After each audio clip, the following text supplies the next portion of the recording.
Achtung, Achtung, and welcome to another edition of our Christmas readings. And this is a continuation of the one I was doing the other day from Anthony Cotterell, the war correspondent. And in the first bit, it was about him landing on D-Day and his D-Day experiences of the 6th of June, 1944. And now this is the following day and the following few days in those first days of D+1, 2, 3. So we're rejoining the action on Wednesday, the 7th of June, and this is his kind of sort of written up diary recording of his experiences. So, Wednesday, the 7th of June. The problem now was to catch up with and join the Armoured Brigade. This is the 8th Armoured Brigade, incidentally. I hopped on an ammunition lorry, which took me no more than a few hundred yards before turning off into a field, in which was encamped some sort of rear echelon of the Armoured Brigade. My next venture was rather more profitable. I got on the back of an RAF lorry, carrying men on their way to service planes as soon as strips had been put down on which they could land. They had come straight from the beach and were still virginally surprised by everything they saw. "Look, there's a donkey, over in that field," said one of them. "Wonder they haven't eaten it." We passed a soldier leaning domestically in his shirt sleeves from the upper window of a house. "Looks at him, don't he?" said one man. "Going to the dance tonight?" he shouted to the soldier. "No fucking dance here," shouted the soldier. We were in a long procession of traffic, passing along a hedgeless road with some sort of green crops on either side. We advanced cautiously and presently stopped. There was a constant rumble of gunfire ahead of us. We regarded the surrounding countryside with marked suspicion, expecting shots to ring out at any time. In the field near where our lorry had stopped, there were 3 dead Germans. The RAF men were seeing this for the first time, and their reactions were mixed. Some got to look out. "Hope you all come back," said one non-looker. The first German was a big, lumpy youth who had been killed by something which had blown away part of his face. He lay there with a grenade, which he had been about to throw, just fallen out of his hand. A few yards away, 2 more were lying face down. One of them had had the side of his body blown away. Their kit had been looted, and the remainder of their belongings lay scattered about them. "Buggers are well clothed, say what you like," said one of the RAF men. There were 2 more lying in the young crops. One had had his head blown in, and his face had been crushed into his upturned helmet as though someone had systematically kicked it into pulp. The 5th man had been pepper-potted with bullets and lay with his head in a cluster of wild flowers. Their faces were all a mixture of death-house grey and fruit juice purple. The RAF men were sickened by the cold and final brutality of what they saw. A few minutes before, they had been gaily, adventurously going off to war. The landing, which no doubt they had envisaged for months as unlimited carnage, had temporarily seemed comfortably romantic and pleasantly safe, though spiced with a satisfying sense of potential danger. The bodies made them realise that they hadn't seen anything yet. "Photograph there, you know. Probably of his mother," said one man. "Well, it's the only way to win a war, isn't it? Killing 'em," said another. "It's like a piece of raw meat," said a third man, staring at the most pulped of the bodies. "What do you think did it?" "Reckon someone bashed his head in with a rifle." "See that photograph of his wife there?" The procession showed signs of moving on, and we hurried back into the lorry. Of course we knew nothing about the general progress of the beachhead, and everyone was asking everyone else if they knew any news. The most persistent, and at that point inaccurate, rumour was that there had been a landing at Marseille. Our progress was a very halting affair. About every 100 yards there was a long wait. We finally arrived at the small village of Crepon. The streets were in a state of total traffic jam. I recognised some of the assault infantry from the LSI, but nowhere could I find any vehicle with the fox's head against a red and yellow background, which was the sign of the 8th Armoured Brigade. I decided to carry on with the RAF lorry and trust to chance.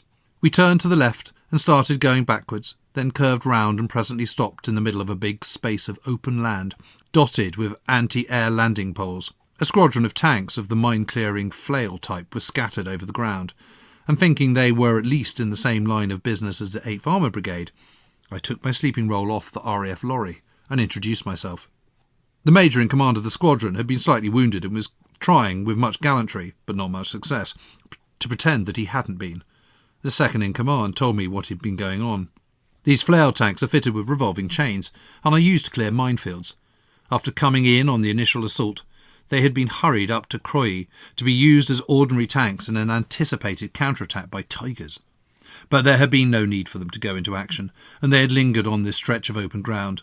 At first light this morning, when they were changing from the close box formation used by tanks at night to the open position which is safer in daytime, they were opened upon by a German 100mm infantry gun. Though the crews were mostly dismounted, they had knocked out the gun with 3 shots in about 2 minutes. 5 people had been wounded. They immediately improvised a party of 3 flail tanks, 2 flame-throwing crocodiles, and 15 gunners acting as infantry to investigate the position. The 2 crocodiles squirted a pillbox on the left of the guns in flame, and without much trouble they bagged about 100 Germans in a trench behind. They also found an 88mm gun and 4 75mm guns, which hadn't opened up at all. This particular piece of country had been certified as clear by the Spearhead Infantry, but of course everyone makes mistakes. We were standing just by a small copse in which a medical aid post had been established. The doctor came out to say that one of the Germans whom he was treating had said that there was a wounded Englishman in a shot-up truck some way down the road. The German also said that there were another 20 of his colleagues waiting to be mopped up. 2 German prisoners came out of the cottage where they had been having their wounds dressed. One was very young and ingratiating. He had an air of total lack of political conviction or interest. He was an undefendable scallywag in any language. He had a wound in his arm. The other man was an officer, a surly, obstinate, stocky, red-headed man of about 30, with medals indicating that he had fought on the Eastern Front and in Africa.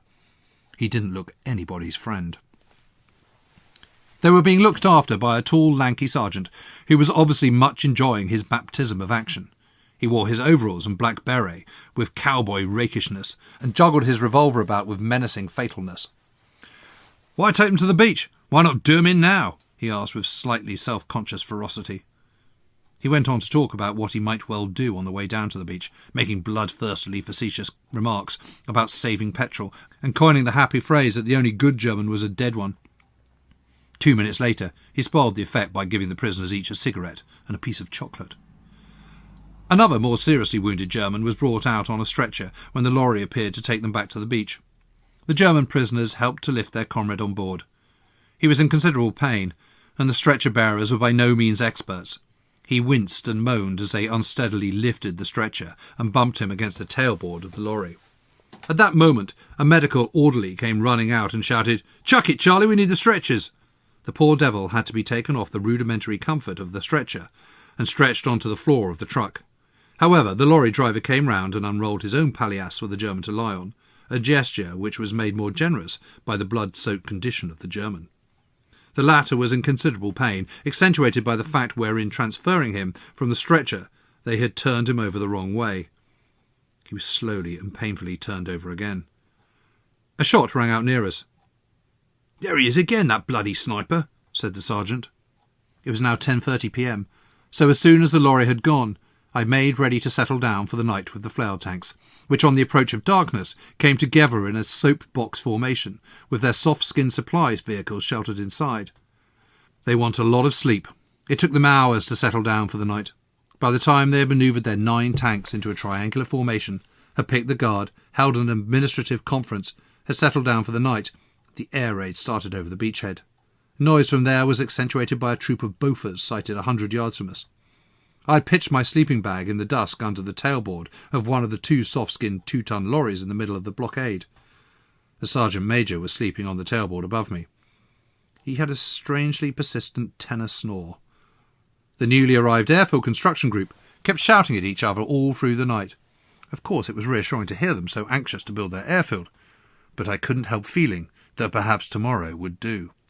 Added to all this, the guards kept changing rather argumentatively, so sleep was rather patchy, and ended altogether with a stand-to at 5 a.m. Thursday, the 8th of June. At 5:30 a.m, the tanks had to burst out from their harbour, as I believe the term is, because daylight had set in again. About 6 a.m, the neighbouring Akak opened up on a solitary aircraft. We could see the black puffs tailing it. It was followed by several others and hundreds more black puffs with corresponding noise. I ate some chocolate and sweets from my 24-hour ration pack for breakfast. The tanks moved off at 6:30 a.m. I sat in the back of one of the 3-tonners. Our progress was marked by a thick cloud of yellow dust blown off the winding trail of road by the tanks. There were very few signs of battle, except when an occasional group of buildings had been felled. Telegraph wires tended to be down. We passed little knots of dead bodies, sometimes a single one, more often in twos and threes. I don't mind seeing these German buggers, but it's seeing one of our own unburied that I don't like, said someone in the truck. But in fact, the bodies were usually German ones. The advancing English had naturally used what little time they had to bury their own comrades first. The bodies had usually been looted, with the valueless contents of their pockets strewn around them. This wasn't always so. It just happened to be so in this particular area. Our column was stopped by a tank which got caught on a corner. Another tank knocked over a telegraph pole, and the tank coming just behind us knocked a bit off the corner of a house. Local inhabitants watched our passage through the narrow lane by their houses with horrified apprehension. One lady came out to watch us in her dressing gown. This seemed rather eccentric attire, until I realised that it was only 7 a.m. During one of the waits, another tank came up a side road, commanded by a man I'd met on the steamer coming over. He was also trying to reach the 8th Armoured Brigade, so I transferred my kit and climbed on board, sitting up behind the turret among a miscellany of water cans, tins, compo boxes and a number 18 wireless set. It was my first ride on a tank. No doubt about it, this form of progress has its compensations, like being king. Everyone stares impressed. Many of them wave. The essential belligerence of a tank makes its every journey a stirring affair. It may only be going to collect the mail, but it always looks as if it's being thrown in to stem a tide or launch a spearhead. After about 2 minutes steady progress, we were stopped by a line of traffic. Having crushed a hedge, pushed a lorry a little to one side, and ruined a section of the road, we marked our way round the obstacle and got moving again. We made our way with many uncertain detours to brigade headquarters. This was in a newly ruined field of young crops. Tanks and other vehicles were on 3 sides of a rectangle along hedges. I found Lance Corporal Cook and his tank, which I had been supposed to join on the evening of D-Day. They hadn't got ashore until late the following day. Cook was a dark, vivacious, always smiling young man with a very conspicuous trait of self-reliance. He loaded my kit onto the back of the hull with the others and showed me into the co-driver's seat where I would be riding. He told me to keep my head down when we moved, as many had been blown off by enemy snipers. I had a fairly comfortable cushioned seat, like the high stools at a cocktail bar. It could be raised and lowered like a barber's chair. Immediately in front of me there was a .30-inch Browning machine gun. On my right there was a wireless set. On my left sat the driver. We were separated by a big crank casing. You enter the tank through a very heavy metal trapdoor. If you feel either safe or bold, you ride along with your head sticking up out of the tank. Or probably you ride with it sticking up just far enough to let you see what's going on. Alternatively, you can close the trap door and observe matters through a periscope, which affords a pretty fair but not entirely satisfactory field of vision. I had arrived just in time because presently came the order to move. "OK, start up, Cherry," said Cook to the driver, a young man who was so named presumably because of his very red cheeks. The noise of starting up was a cross between a ship's engine and an aircraft. "OK, move forward slowly. Right, steady now. Hold it. OK, take her away, kid," said Cook, who, as tank commander, stood looking out of the turret, giving orders through his microphone into the earphones which we all wore. "Have you got one up the spout?" he asked. I fed the belt of ammunition, which lay stored in a tin box at my feet, into the Browning. I resolved to borrow at the earliest possible moment some form of goggles to cope with the cloud of dust thrown up by the vehicles in front. We rumbled along for about half an hour. It was by no means very uncomfortable.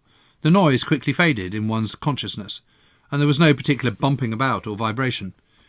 We turned up into a field, already signposted as the brigade. We were tic-tacked by a captain into a corner at the far end. We stopped under a tree, and a shower of blossom fell into my lap. Cook brought out a big tin of orange juice given by the American crew of the ship in which they'd crossed. It went down very well. "Could do with that fig juice we gave 'em," said Cherry. "That woman needed it as much as we did," said Cook self-righteously. They discussed the dead Germans who they'd seen along the route. "War's a dirty business," said one. They'd all been years in the army without appreciating this elementary fact. It was nothing like your first view of mangled corpses to set you thinking. "Any idea where we are, Cookie?" asked Hogg. "Yes, I'll give you a map reference. Yeah, 876-778. Cook was out of the tank and speculation arose as to the chances of him being sniped. Someone said there would be 1 or 2 things on the body which might come in handy, particularly his watch. "I'll haunt you forever if you pinch my watch," said Cook. With my dying breath, I'm going to spit on my cigarettes, eat my money, tear up my watch. You won't get nothing. I should have mentioned earlier that the reason for sending Cook on the patrol was that he spoke French. How about a brew up? How about a dabble? Asked Cook. Want me to get out and be sniped at, I suppose, said Cherry. Man, there's no bloody snipers. I've had my head out about the last half hour, said Cook. We got out and made tea. We watched some SP guns firing from the edge of a pub about 300 yards behind us. I should add that this firing had been a constant feature of the afternoon. It's surprising how quickly you get used to detonations in your ears. The guns were at intervals along the copse of about, I should say, 50 yards. The crew talked on about mail. They would like to be able to send some, even if they couldn't receive it. Of course, so far, there was no opportunity to do either. They disclosed the whereabouts of the enemy and displayed remarkable ignorance of enemy potentials, and also of how much country was needed to destroy a panzer division. Then came the question of how we were doing on the other sectors, or for that matter, on our own sector. A battered-looking corporal from the neighbouring tank said, "It's always a bloody same. Right up in front, and don't know what the hell's happening. Some day it'll all be over and we'll go on." "Yeah, waiting for some sucker to turn up and tell us where to go," said someone. At 7 p.m, we were still there, unmoved. A lot of planes had gone overhead, and a lot of guns had been fired in the neighbourhood. At the moment, there was an intensification of the firing, much of it near enough to produce a detonating shake in the tank. Perhaps that is a shade inaccurate. They didn't shake the tank, but they made the loose fittings jingle. Some detonated overhead. Others seemed to be directing a pressure and sound wave through the tank to the ground. We had a very good supper at 7:30 p.m. Stew and sultana pudding, tea and biscuits. There was great shelling going on nearly all the time. Then at 8:05 p.m, we suddenly moved. But not very far. We went through a village and then turned off into a field where a lot of the brigade stocked in transport and some tanks were harboured for the night. Our tank came to a rest close into a hedge about 3/4 of the way down the sloping field. The other hedges of the field were similarly lined with trucks and tanks. Kit was unhitched from the odd crannies where it was carried. Big camouflage nets were thrown over the tanks, and a lean-to shelter was erected along one side of it. Some saplings were cut to support it. The more hygienically inclined had a rough wash. All round the field men were sitting in little groups, mostly brewing up tea or cooking a meal. The current tag when anyone got over-authoritative was, "Gone, he hasn't even seen a dead Jerry yet." There was a donkey in the field which made awful sounds as of human agony. Cook was eventually jeered into mounting the moke and riding it round in a circle with one of the local funny men, a Welsh boy called Freeman, running backwards in front of him and holding up a pin-up girl's picture in front of the moke's nose. "What are you doing tonight? Going to the dance?" I heard someone say. "No, invited to a whist drive. Cleared by mail special," said the other man. There was a raid over the beach. The crazy fountains of red tracer looked very lovely against a romantically clear blue sky. I went with Cook to look at a German truck which had been knocked out in the middle of the field. There was a litter of hand grenades, odd-looking bottles, combs, and personal kit on the ground about the lorry, which was half over on its side. It must have been about 11 p.m. before we pulled out our sleeping rolls and retired under our lean-to for the night. There was a lot of alarming talk about moving at 5 a.m. Friday, the 9th of June. But we didn't get up into pouring rain until 7:45 a.m. We moved at 8 a.m. back to the same field as yesterday, where the guns were still firing. Emboldened possibly by our return, they started desultory shelling. Our troop commander was Lieutenant Smith, M.F., a very charming but hard-bitten-looking man in his 30s.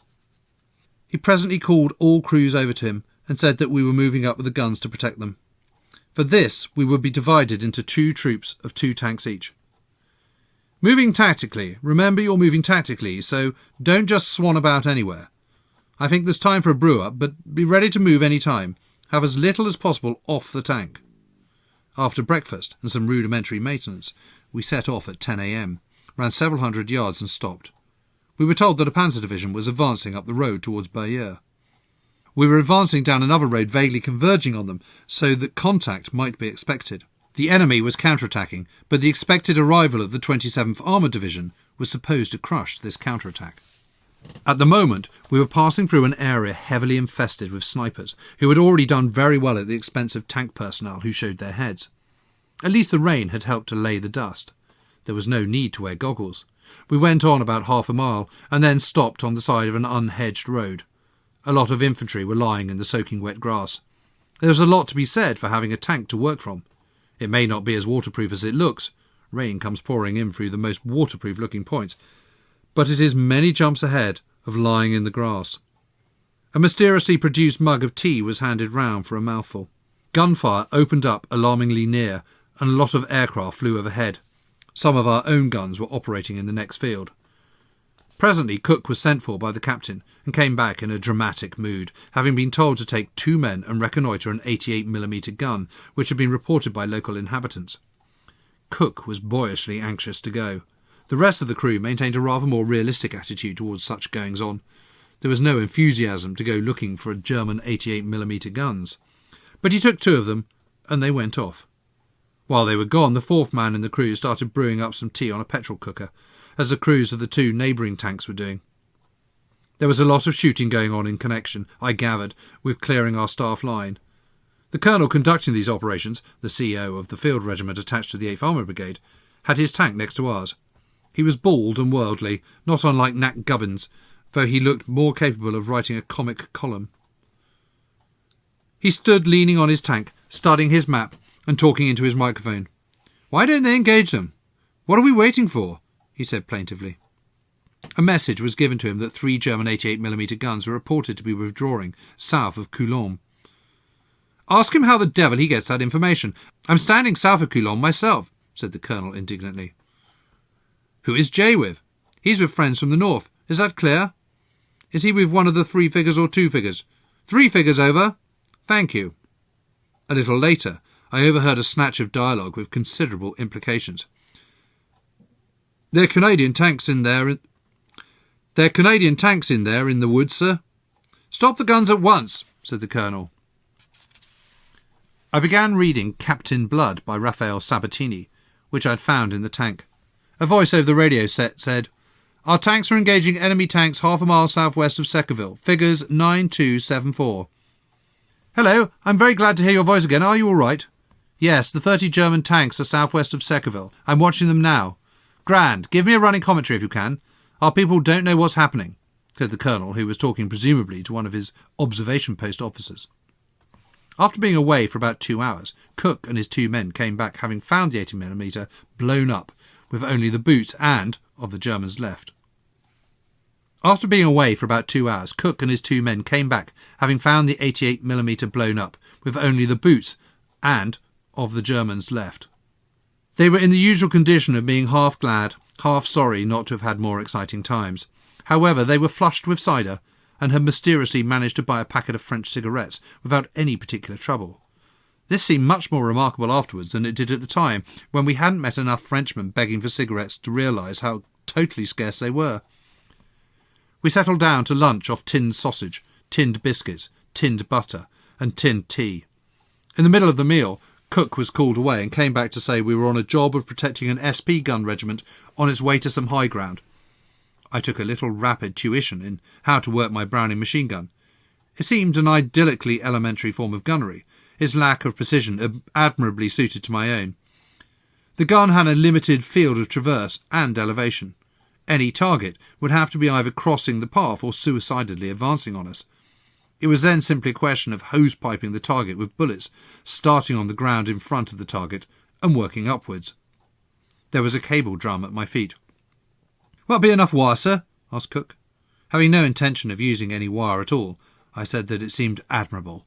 It turned out that he thought I was an observation post officer, and that I was to jump out of the tank when it couldn't advance any further without being seen by the enemy, and establish an observation post for artillery. I quickly disillusioned him. We set out at 2:40 p.m, and 10 minutes later drew into a field of crops. The SP guns, mounted on Sherman tank chassis, were deployed all over the field. Our tank and 3 others with the same job were lined up on the right flank, looking across a field filled with some extraordinary vegetable plant or tree about 6 feet high. We got out to look round, and a shot was fired apparently at us. We no sooner had bolted back into the tank than another one came.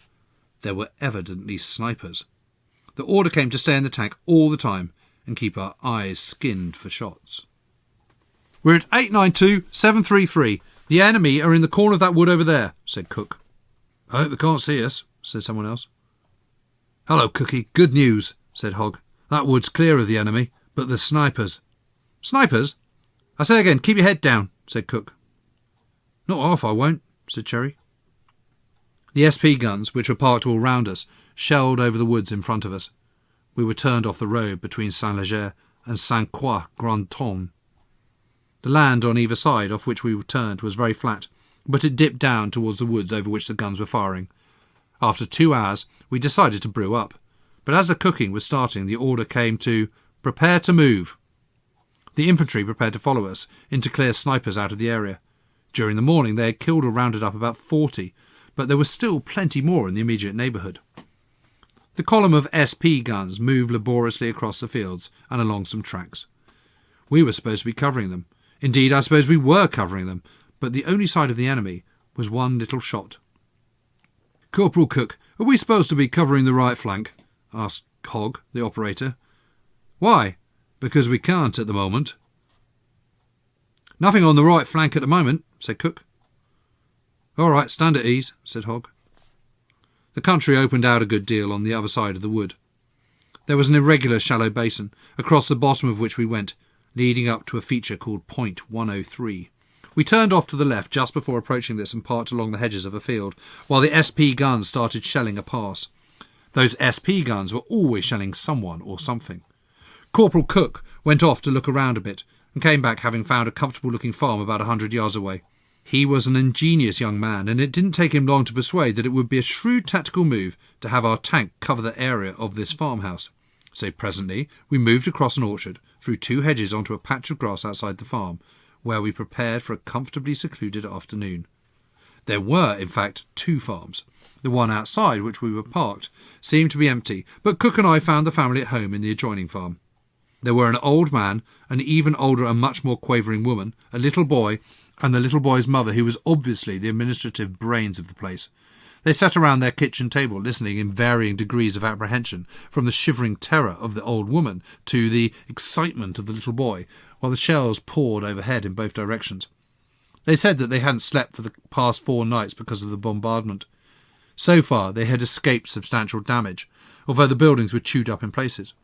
They said that the Germans had been very correct up to the moment of departure, when they stole some bread and anything else they could find. The theft of the bread was much more serious than it might seem, because of the shortage of it. They gave us each a glass of some very rough, sour local cider.